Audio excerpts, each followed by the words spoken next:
There is a particular kind of silence that falls over a room when something impossible happens in plain sight. Not the silence of boredom, not the polite hush of a crowd waiting for a speech to begin, but the airless, electric stillness of people who have just witnessed something that rearranges everything they thought they understood about the world. It is the silence of assumptions cracking under the weight of reality. The evening of the Harrington Foundation Charity Gala began as dozens of such evenings had before it, with crystal glasses clinking against marble countertops, with laughter that cost more than most people earned in a month, with men and women dressed in carefully curated displays of wealth, moving through a grand ballroom, as though the entire world existed only to frame their importance. No one in that room expected the silence. No one expected Ethan Parker. And no one, least of all Victoria Kane, expected to walk out of that evening with everything she believed about herself quietly destroyed. Ethan Parker had spent most of his adult life being underestimated. It was something he had made a kind of quiet peace with, the way a man learns to accept the weather not with resignation, exactly, but with the settled understanding that the world rarely shows its hand in advance, and that the most useful thing a person can do is remain steady, regardless of what it reveals.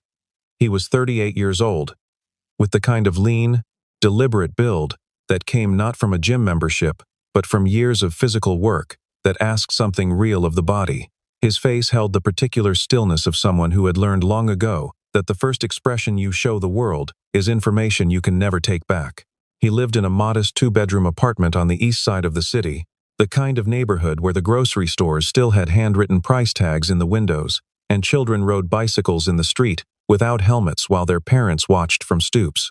He drove a 10-year-old pickup truck that ran perfectly because he maintained it himself, and he cooked breakfast every morning for his 7-year-old daughter, Lily, who had her mother's eyes and his stubbornness, and who, as far as Ethan was concerned, was the only truly irreplaceable thing in his life. He did several things for a living, and he had never been ashamed of any of them.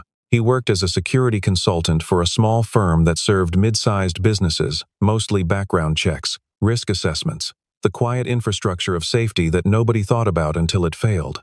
He taught a self-defense class at the community center on Wednesday evenings for $30 an hour, a class populated primarily by women in their 40s and 50s who had decided, for various reasons, that they were done being afraid. He occasionally did freelance work in private protection, short-term contracts that took him out of the city for a few days at a time, always arranged carefully around Lily's school schedule and the flexible childcare arrangement he had worked out with his neighbor, Mrs. Nguyen, who was 71 years old and made the best foe in the city, and who had decided, with the particular authority of grandmotherly certainty, that Lily was practically her own granddaughter, and that Ethan worked too hard and didn't eat enough. He agreed with both assessments, but had not yet found a solution to either. The invitation to the Harrington Foundation Gala had arrived 3 weeks earlier, forwarded through the security firm by one of their corporate clients, who had been given a table and had more seats than guests. It was not the kind of event Ethan typically attended. He owned exactly one suit, a charcoal gray three-piece he had bought 8 years ago for a colleague's wedding, still well-made and still fitting him well, because his body had not changed much in the intervening years. He wore it with a white shirt and a plain dark tie and polished black shoes that he had spent 20 minutes on the morning before the event. He did not own cufflinks. He did not think about this very much. When he arrived at the Harrington Hotel and handed his coat to the attendant and walked through the tall glass doors into the ballroom, he was aware immediately of the shift in register, the particular quality of wealth on display in that room, the way it settled over everything like a second atmosphere. He was also aware of the way certain pairs of eyes slid toward him and then away, recalibrating, finding him somehow insufficient for the environment without being able to articulate precisely why. He did not react to these glances. He took a glass of sparkling water from a passing tray, moved toward the edge of the room where the crowd was thinner, and watched the evening happen around him with the patient, observant stillness of someone who had spent years in rooms where the most important thing was to notice everything without appearing to notice anything. A man nearby, florid-faced and expensive-suited, gave him a look that contained a question he had no intention of asking politely. A woman in a blue dress looked at his suit and looked away. These things registered in Ethan's mind and then passed through it without taking root. The way mild weather passes without leaving a mark. He was there because someone had offered him a seat at a table. And because the foundation funded arts programs for children in underfunded schools, which was a cause he cared about more than he cared about not belonging in a room full of people who had spent their lives ensuring that other people understood that they did not belong. He was entirely comfortable. He had stood in places that made this ballroom look like a waiting room, in darkness, in silence, in conditions that required the absolute suppression of everything unnecessary inside him, and he had done so without breaking. A charity gala in a nice hotel was not, in any meaningful sense, a challenge. He was refilling his water at the bar when he first noticed her, or rather, when he first noticed that she had noticed him. Victoria Kane had been on the cover of 3 business magazines before her 35th birthday, and she kept copies of all of them in her office, arranged on a shelf where visitors could see them without her having to point them out. She had been photographed for a 4th cover just 6 months prior, and the framed proof print was already waiting on her desk, not yet hung, which she privately considered an admirable form of restraint. She had built Kane Capital from a seed investment provided by her father, a detail she mentioned only in interviews where the question was specifically about early challenges, and then only to explain how thoroughly she had outgrown the original backing into a firm that managed assets in the high 9 figures and had made her personally wealthy in a way that she experienced not as comfort but as confirmation. Every number in her portfolio was a verdict. Every contract signed in her favor was the world agreeing, again, that she had been right to want what she wanted and to pursue it with the absolute commitment she brought to everything. She was beautiful in the manner of someone who had decided early that beauty was a resource and had invested in it accordingly. And she wore that evening a black dress that had cost more than Ethan's truck and probably more than the combined value of everything he owned that was not living and breathing. She moved through the ballroom with the ease of someone who had never walked into a room and wondered whether she belonged there, the ease of someone who, in fact, had never seriously entertained the possibility that any room could exist in which she would not be the most important person present. The people around Victoria arranged themselves with the practiced instinct of those who have learned to orbit a gravitational center. Her assistant, a young woman named Claire, who had survived 18 months in the role by developing an almost supernatural ability to anticipate Victoria's moods, stood at a careful distance, close enough to be summoned without a full turn of the head, far enough away to avoid being caught in the fallout if the evening took one of its less gracious turns. Marcus Webb, her security detail, maintained his position 3 feet behind her right shoulder, with the unobtrusive competence of someone who has made himself into furniture present, functional, and beneath notice. Victoria accepted all of this as the natural order of things, which it was, for her, and had been for long enough that she could no longer clearly remember a time when it had not been so. She was sharp in the ways that mattered for accumulating wealth and influence. And she knew it. She could read a balance sheet the way a musician reads sheet music instantly, holistically, hearing the whole composition in the notation. She could identify weakness in a business model within 10 minutes of a pitch meeting, and she had made several fortunes correctly anticipating markets that most of her peers had dismissed as too speculative or too early. These were genuine abilities, and she had worked to develop them, and they had earned her real things. What she had not done, in the course of building the life that those abilities made possible, was spend much time questioning whether the framework through which she evaluated human beings was complete or even particularly accurate. To Victoria Kane, success was legible. It wore certain clothes, drove certain cars, inhabited certain buildings, spoke with certain confidence about certain things. Failure was equally legible, and it wore different clothes, drove different cars, and stood the way Ethan Parker was standing at that moment alone, at the edge of a room, with a glass of water instead of champagne, in a suit that was clean and pressed, and 8 years old. She made her way toward him, not because she particularly wanted to speak with him, but because there was something in his composure that irritated her in a way she could not quite name. Men who looked like him, men who had, by any visible measure, no business being in a room like this, usually betrayed their discomfort somehow. They talked too much or too little. They held their glasses wrong. They had the look of people who were waiting to be told they could leave. This man had none of that. He stood with a quality of settled attention that reminded her, without her knowing why, of someone she had not thought about in years. "You look a little lost," she said, arriving beside him with a smile that had been refined through 1,000 social interactions into something that looked like warmth, while performing an entirely different function, First time at one of these? Ethan turned to look at her. He took in the dress, the jewelry, the precise architecture of her expression, and said, "No." "You?" The answer surprised her. She laughed a short, bright sound and extended her hand. Victoria Kane. Ethan Parker. There was a pause in which she waited for the recognition that his name typically failed to produce. She had grown accustomed to the moment when people placed her name. The small, visible recalibration of their bearing. Ethan's bearing did not recalibrate. He shook her hand with a firm, unhurried grip and released it, and looked at her with the same even attention he had been giving the room. "What do you do, Ethan?" "Security consulting. Some private work. Security." She let the word sit for a moment, wearing just enough of a smile to make the pause seem casual rather than condescending. "Interesting. And you're here with someone from the foundation?" "A client's table. A client." She glanced at his suit with the very briefest downward movement of her eyes, practiced enough that most people would not have caught it, and fast enough that she might have argued she had not intended it to be seen. "Are you married? Bring anyone tonight?" "No. I have a daughter." "Ah." Something shifted in her expression, a subtle brightening. The look of someone who has just been handed a useful piece of information. "Single dad. That must make things complicated." She tilted her head slightly. "I imagine your life probably didn't go quite the way you planned it." The words were delivered lightly, almost conversationally, and they landed in the small silence between them with the particular quality of things said in the presence of an audience. Because there was an audience, the group of three she had broken away from had drifted closer, and two people who had been nearby at the bar had shifted incrementally in their direction. Not enough to seem deliberate, enough to hear.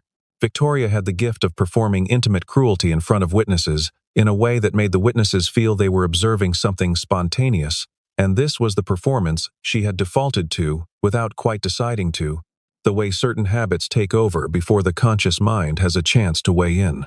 Ethan looked at her for a moment. Then he said, "It went exactly the way I planned it." There was nothing in his voice, no edge, no apology, no defensiveness. Just the simple, declarative fact of it. Someone nearby laughed quietly at Victoria's remark. Having not yet processed his response, Victoria smiled more fully. "That's sweet," she said. Really. The thing about Victoria Kane in full social performance was that she very rarely stopped once she had started. There was a momentum to it, a quality of acceleration that was almost physical. She fed on the audience's energy, on the small shifts of discomfort in her targets, on the particular pleasure of saying things that could not technically be called attacks, because they wore the costumes of observations, of curiosity, of concern. She moved through the next several minutes with the smooth, practiced ease of someone who had done this many times and had never experienced a consequence that made her reconsider. She introduced Ethan to the small group that had gathered, deploying his information, single father, security work, the client's table, in the slightly elevated, overly careful tone that people use to present someone whom they have already positioned as an object of subtle amusement. She asked questions designed to produce answers that would sound insufficient in the company of people who owned companies and attended galas by right rather than invitation. She made one comment about the suit that she framed as a question about whether the dress code had been clear in the invitation, and the laughter that followed was soft and deniable and unmistakable. She compared the demands of managing a portfolio to the demands of single parenthood in a way that managed to demean both while technically complementing the latter. She was very good at this. Years of practice in rooms where social hierarchy was the primary architecture had given her a precision that bordered on artistry. Through all of it, Ethan Parker remained still. He answered the questions that were asked of him directly and without elaboration. He did not attempt to match her elevation or compete on her terms. When she said something designed to produce a flinch, his face registered it the way a stone registers rain, acknowledging the contact without being changed by it. This, more than anything else, was what was beginning to wear at Victoria beneath the performance. She was accustomed to effect. She was accustomed to watching the small visible damage accumulate in people as she worked on them, the tightening around the eyes, the artificial brightness of someone trying to pretend they were fine, the slight forward lean of someone who was starting to want out. Ethan had none of this. He simply stood there, present and unhurried. as though he had all the time in the world and had not yet found anything in the room that required him to be otherwise. She began to escalate, the way she always did when the expected effect wasn't arriving. She started comparing the people around the room to Ethan, not cruelly, just observationally, in the way that was her gift, noting the founding of this company, the managing of that fund, the particular kind of human project that resulted in attending a gala by right rather than by proximity to someone else's right. She was painting him into a corner so gradually that the audience barely noticed the border being drawn.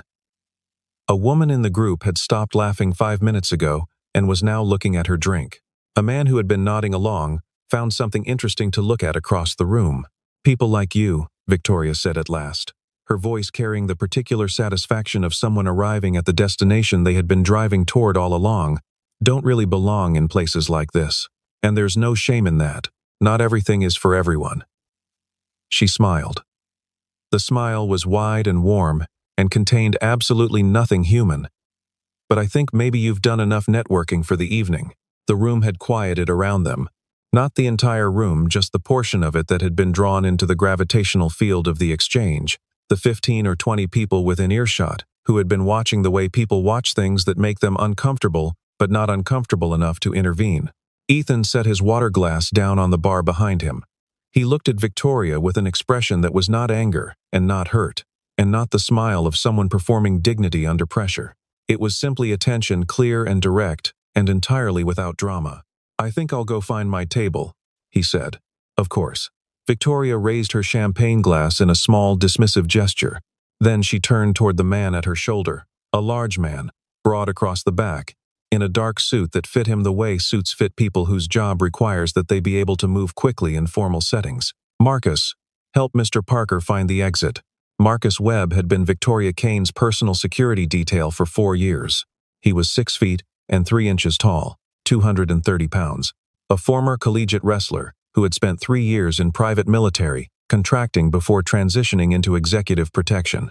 He was competent at his job, professional in his manner, and entirely comfortable with the particular language of authority that a man of his size and bearing could speak without words. He stepped forward from his position at Victoria's shoulder and placed himself at a slight angle to Ethan, the blocking position, the geometry of someone who intended to direct movement rather than request it. "Sir," he said. The word was not unfriendly. It was the tone of a professional performing a function, the tone of someone who expected the function to require nothing more than presence and mild forward momentum. Ethan looked at him. Something passed across his face, not surprise, not alarm, something more like a careful, almost regretful recognition. "You don't want to do this," he said. The words were very quiet. Quiet enough that most of the people watching had to fill them in afterward from the shape of his lips and the subsequent events. "I'm not a threat to anyone here.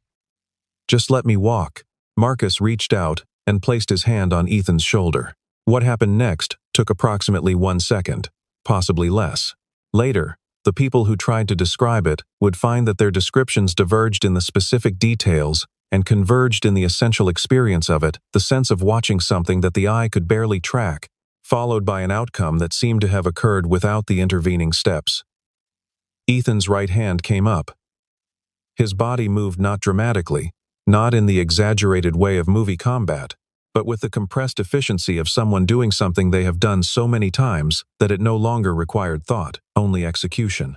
There was a shift of weight, a redirection of force. A brief moment of geometric alteration that took Marcus's considerable mass and turned it against its own momentum, and then Marcus was on the floor. Not hurt, he would confirm this repeatedly, and with evident professional respect, in the minutes that followed, but down. On one knee, and then on both, and then sitting back on the marble, with the expression of someone who has just been introduced to something that exceeds their prior model of what is possible. The room was silent. Victoria Kane stood with her champagne glass halfway to her lips. The glass did not move. She looked at the floor where Marcus was, and she looked at Ethan, who was standing in precisely the same posture he had maintained throughout the entire evening. Unhurried, settled, present. He was not breathing hard. He had not straightened his tie. He reached down and offered Marcus his hand. Marcus looked at it for a moment, then took it. And Ethan pulled him to his feet with a smooth, measured effort. "I asked you not to," Ethan said. His voice was the same as it had been all evening. Then he picked up his water glass, finished what was left in it, set it back on the bar, and began to walk toward the far end of the ballroom where the tables were arranged. The silence held for another 3 full seconds. Then the room breathed again. And the sound that came back was different from the sound that had been there before, lower, more urgent, the sound of 100 people turning to the people nearest to them, with the same question already forming in their eyes. The question spread through the room the way questions do in crowds, rapidly, recursively, each answer generating new questions, each person who claimed to have seen it clearly surrounded by 3 others who were slightly less certain of what they had seen. Who was that man? What just did he do to Marcus? Did you see how fast? Did you see how he and Marcus? Did you see?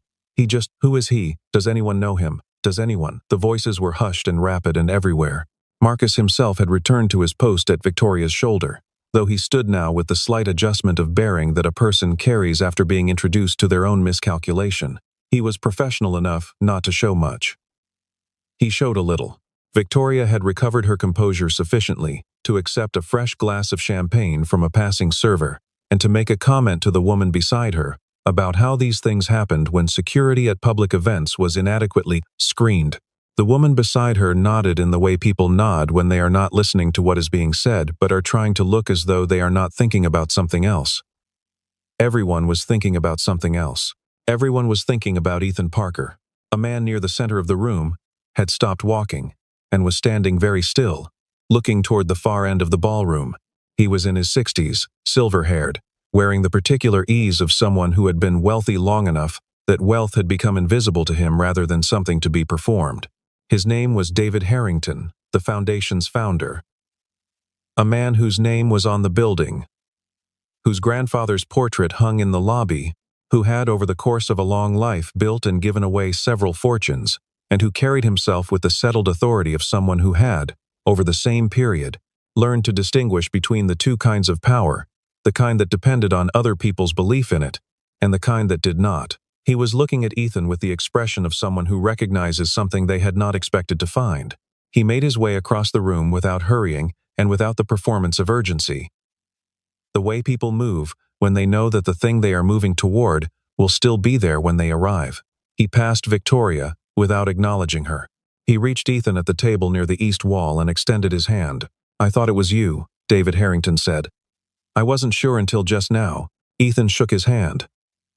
"Mr. Harrington, I didn't expect to see you here tonight. I'm always here. It's my gala." A brief smile. "The last time I saw you, you were pulling 3 men off a burning vehicle in conditions that I still have difficulty describing to people because it sounds like something from a film. Do you remember that?" "I remember. You saved people that night." "My people." Harrington's voice was quiet and entirely direct. The voice of someone making a statement of plain fact rather than a declaration. "I've been trying for years to find out what happened to you. Where you ended up." "I'm here," Ethan said. "I'm fine." Harrington looked at him for a moment. Then he turned, not dramatically, but with the natural authority of someone who understands that what he does will be noticed, and addressed the people who had drifted into the immediate vicinity, which was now quite a few people, because the ballroom had rearranged itself since the incident at the bar, in the way that ballrooms rearrange themselves when something has happened that everyone needs to be closer to. "This man," David Harrington said, at a volume sufficient to carry, "is Ethan Parker. 15 years ago, he was the senior protective agent on an international security operation during which our transport convoy was ambushed. He coordinated the evacuation of 11 people, my staff, my family members under direct fire, in conditions that should not have allowed for the outcome we got. He was decorated for it. He declined the public recognition." A pause. "He also, evidently, just sat through 20 minutes of condescension from someone who didn't know who she was talking to, which is a kind of patience I find equally impressive. The silence that followed this was different from the silence after Marcus went down. That silence had been shock. This one was something more complex, the sound of a room full of people revising, simultaneously and involuntarily, an entire set of assumptions. Marcus Webb waited until there was a quiet moment, and then made his way to where Ethan was seated. He pulled out the chair across from him without asking, and sat down, which was not something he would ordinarily do in a work context, but the evening had moved past ordinary some time ago. He placed both hands on the table and looked at Ethan with the direct, uncomplicated gaze of one professional assessing another. "Former special operations," he said. "Close protection and tactical. How long?" 11 years active. 6 more in private contracting. Marcus nodded slowly. "What you did at the bar?" "The technique. Standard control sequence. Modified for the grip angle. I've had 2 years of judo and 3 years of wrestling." Marcus considered this. "I didn't feel it coming. You weren't supposed to." There was no pride in Ethan's voice and no apology. Just the matter-of-fact quality of someone describing the weather. "You're good at your job. I should have handled that differently. Moved away faster." Marcus looked at him for a moment. "She ordered me to do it," he said. "For what that's worth." "I know," Ethan said. "That's not your fault." Victoria Kane had been watching this exchange from across the room with a stillness that had replaced, entirely, and not long after the Harrington moment, the social ease she had carried through the first part of the evening. The stillness was the stillness of someone rearranging their internal architecture in real time, trying to find a position that could accommodate what the last 30 minutes had introduced. She was a fast thinker, this was not in dispute, and she had already worked through several iterations of her situation and arrived at the same conclusion from all of them, which was that she had publicly humiliated a man who did not need to be publicly humiliated, in front of witnesses who now had context for that humiliation that reflected extremely poorly on her. She was also the person who had directed her employee to physically handle a private citizen, which was the kind of thing that, if described accurately to her board of directors, would produce a conversation she did not want to have. She crossed the room. She did it with the bearing that had carried her through every difficult moment of her professional life. Shoulders back, chin level, the expression of someone who has decided what they are going to say and is prepared to say it with enough authority that the saying of it will reshape the situation. She stopped a few feet from Ethan's table, and he looked up at her, and the evenness in his eyes was the same as it had been all evening, and it unsettled her now, in a way that it had merely irritated her before. "Mr. Parker," she said, "may I sit?" He gestured toward the chair Marcus had vacated. She sat. She placed her champagne glass on the table and did not drink from it. She looked at him and assembled the words she had prepared. And then, unexpectedly, they did not come. What came instead was a longer silence than she had intended, during which she found herself looking at a man who had sat through the worst she had to offer, and come out the other side of it exactly as he had gone in, unchanged, undiminished, as present and settled as the ground. "I owe you an apology," she said at last. The words were right. The tone was the thing she could not entirely control. It carried the quality of someone performing an apology rather than experiencing one, the precise managed quality of damage control, and both of them could hear it. "You do," Ethan said, simply. Without drama, she waited for him to accept it. He didn't. "Is there something you'd like to say?" she asked, and there was a thread of her old authority in it, the expectation of a script she knew how to follow. Ethan was quiet for a moment. He looked out at the ballroom at the people who were watching them, some openly and some through the practiced performance of looking elsewhere, and then back at her. "I've been in rooms where the most dangerous thing wasn't the people with weapons," he said. It was the people who had decided, before they walked in, who mattered and who didn't. That decision costs things. Sometimes it costs lives. Tonight it just cost you your reputation. He paused. "That's a cheaper lesson than most." Victoria opened her mouth. Then she closed it. There was nothing she could bring to the conversation that would improve her position in it. And she was smart enough to know this, even if knowing it had arrived somewhat late. "My daughter is 7 years old," Ethan continued, and his voice had the same quality it had held throughout the entire evening level, and without performance and entirely, disconcertingly real. "She is the person I am most proud of knowing. She is also the reason I do every single thing I do, the consulting, the teaching, the boring events and the difficult contracts and the years of work that nobody sees because nobody is supposed to see it. She doesn't know any of that. She just knows that I make her breakfast every morning, and I'm there when she gets home from school, and I love her without condition." He looked at Victoria directly. "That is not a life that didn't go according to plan. That is the plan. The whole plan." He stood up. "Enjoy the rest of your evening." Later, in the weeks that followed, the evening at the Harrington Foundation Gala would acquire the quality of a story, the kind of story that circulates through networks of people who weren't there, that arrives transformed, with new details and different emphases depending on who is telling it. Some versions emphasized Marcus on the floor and the 1-second technique, replayed with admiring embellishment. Some versions centered David Harrington's address to the room, the weight of the words, and the authority of the man saying them. Some versions circled around Ethan's final speech and the particular quiet force of it. All versions contained Victoria Kane, and in all of them she occupied the same position, the person who had demonstrated, with uncomfortable precision, what it looks like when someone has spent so long being the most important person in every room that they have lost the capacity to accurately assess what kind of room they are actually in. The consequences arrived in the ordinary slow way of such things. A board member who had been present at the gala requested a meeting with Victoria the following Monday. 2 institutional clients placed calls to her office that week. Calls that were, on the surface, entirely routine, and that contained within their routine quality the particular pressure of people who are watching to see what someone does next. A profile piece in a business publication that had been positioned as a celebration of her professional achievements was revised, in the editing process, to include a section on leadership culture and employee relations that had not previously been planned. Her communications director sent her a memo about managing public perception that she read twice and set aside. None of these things were catastrophic in isolation.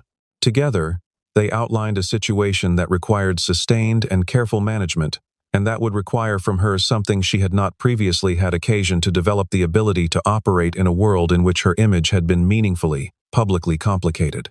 3 employees at Kane Capital who had witnessed accounts circulate of the evening, 2 of whom had their own stored experiences of Victoria's particular variety of cruelty, spoke quietly to people they trusted, who spoke to other people they trusted, and by the end of the week a version of the story had found its way to a journalist who covered the intersection of business culture and workplace conduct, and who had been looking for some time for a specific and well-sourced entry point into a story she had been circling for 2 years. She did not run the story immediately. She made calls.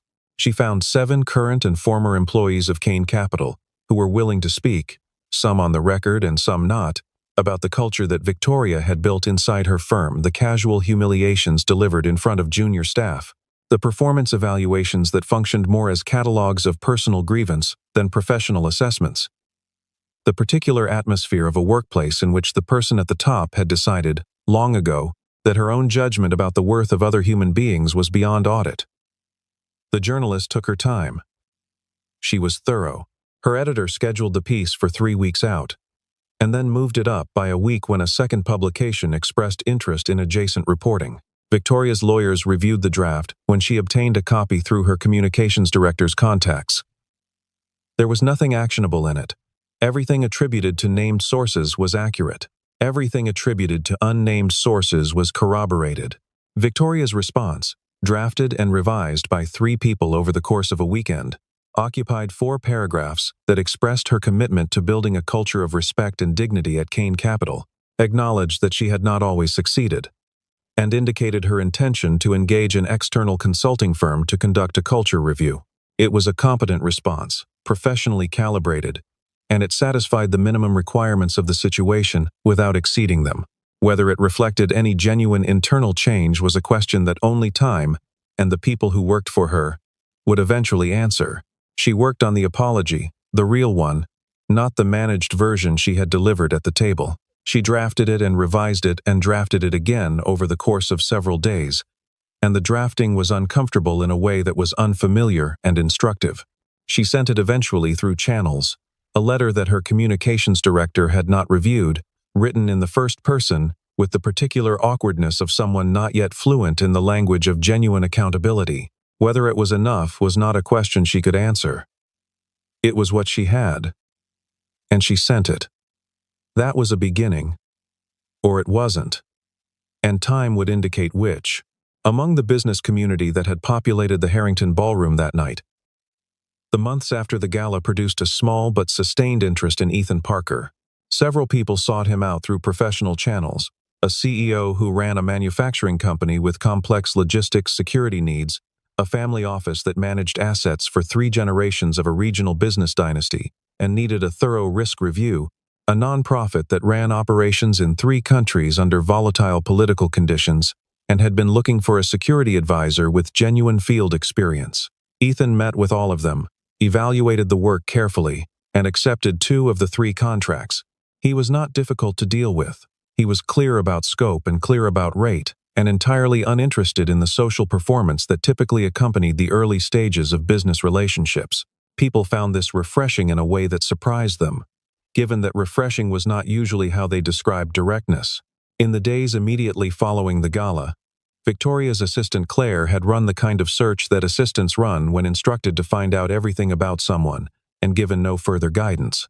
She started with the obvious channels: professional directories, news archives, LinkedIn, public records, and found almost nothing. A sparse entry in a firm directory, a brief mention in a contracting publication from several years prior, a gap where a detailed professional history should have been. The absence of information was, in its way, more striking than the presence of it would have been. People who worked in the kinds of positions that produced public profiles generally accumulated them, the way sediment accumulates gradually, inevitably, without effort. The absence of sediment indicated, in Claire's experience, one of 2 things. Either someone had been very careful, or someone had operated in environments where public profiles were actively counterproductive. She relayed this finding to Victoria with the careful neutrality she brought to all communications that she anticipated would be poorly received. Victoria told her to keep looking. What Claire found over the following 48 hours arrived in pieces, through channels that required more resourcefulness than a standard database search.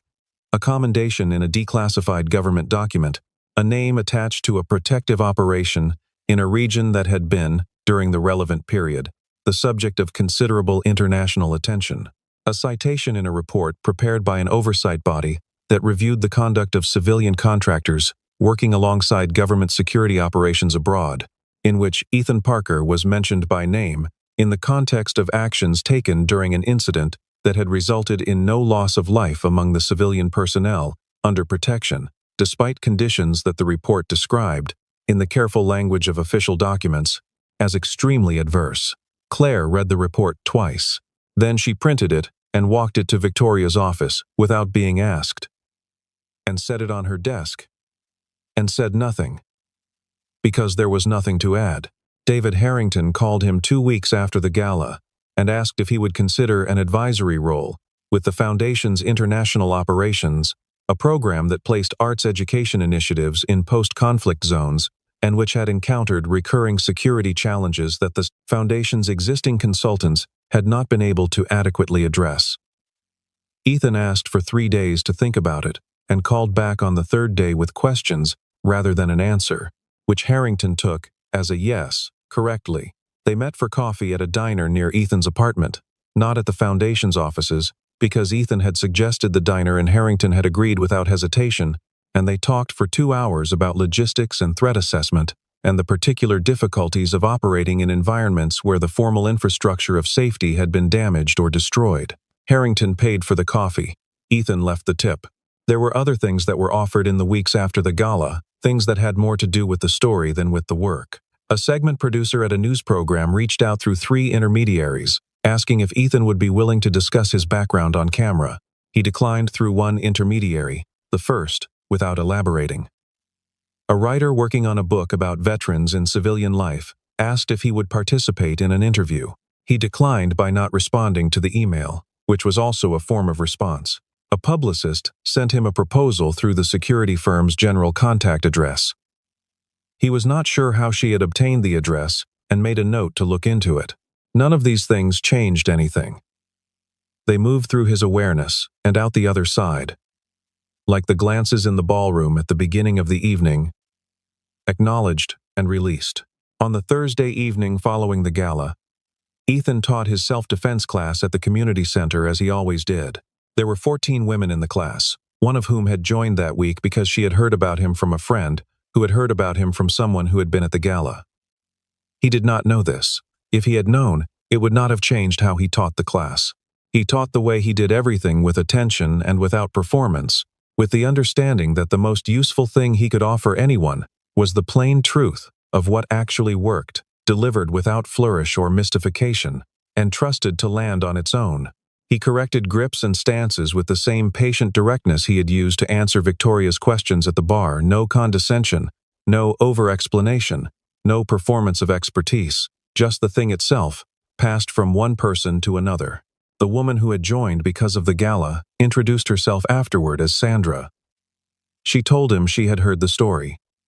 He said he was glad the class had been helpful, and suggested she come back the following week. She did.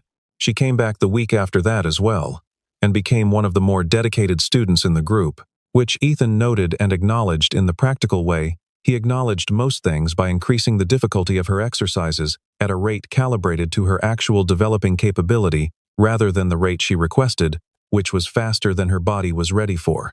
She thanked him for this eventually, months later, when she had caught up to where she had been trying to rush. On Friday morning he made pancakes, because Lily had requested them, and because Friday was the day he allowed himself to take the extra time for a real breakfast, rather than the efficient weekday routine of eggs and toast and vitamin supplements, and the careful review of the day's logistics. Lily sat at the kitchen table in her pajamas with her hair unbrushed, eating her pancakes with more maple syrup than was strictly recommended, and telling him, at considerable length, about a story she was writing at school, a story about a princess who was also a scientist and who had invented a machine that could translate the language of birds. Ethan listened to this story with the same quality of attention he brought to everything, the settled, unhurried attentiveness of someone who understood that this was the most important meeting of his day. He asked questions about the machine, how it worked, what it ran on, whether the birds knew they were being translated, or whether they thought their conversations were private. Lily considered these questions seriously and provided thoughtful answers, and revised her story twice in the course of the conversation to address what she identified as legitimate gaps in its internal logic. He drove her to school. He watched her run toward the entrance where two of her friends were already waiting. And for a moment, he sat in the truck in the morning light and was simply still, the way he had been still in the ballroom, and in the places before the ballroom, and in all the years of work that had brought him to this ordinary, irreplaceable morning. He had been asked, at the gala, by someone who had caught him near the coat check at the end of the evening, what it felt like to be recognized, to have the room turn, as it had turned that night, toward him rather than away. The person asking had meant it as a compliment, as a restoration, as though the recognition were the point, as though everything that had preceded it had been a wrong that the recognition corrected. The question assumed that the injury had been the being overlooked, and that the healing was the being seen. It was a generous interpretation. It was also slightly off, in the way that most generous interpretations are slightly off true in the surface reading and insufficient at the depth. Ethan had looked at this person with the mild, patient attention he gave to everything, and had said, "The room was wrong before, and then it was less wrong. That's all." He had picked up his coat and thanked the attendant and walked through the tall glass doors into the quiet street. And the night had received him the way it received everything, without preference, without ceremony, without judgment of any kind. The most dangerous person in the room is not the one who announces their strength. It is not the one who performs it, who deploys it in service of dominance, who wears it like a garment chosen for its effect on others. The most dangerous person in the room is the one who has carried their strength for so long, through so many rooms and so many years and so many tests that most people will never know about, that it has become indistinguishable from the way they simply stand. The one who can be looked at and not seen, measured and found wanting by someone who does not know what a measurement is. The one who does not need the room to understand them, because they have been somewhere the room cannot follow, and they have come back, and they have made pancakes, and they are entirely fine. And that distinction between the person who needs to be recognized and the person who has long since stopped needing anything of the kind is perhaps the oldest and most reliable indicator of where genuine power actually lives, not in the declaration, not in the performance. in the stillness that does not require an audience. In the life that is complete, regardless of who is watching.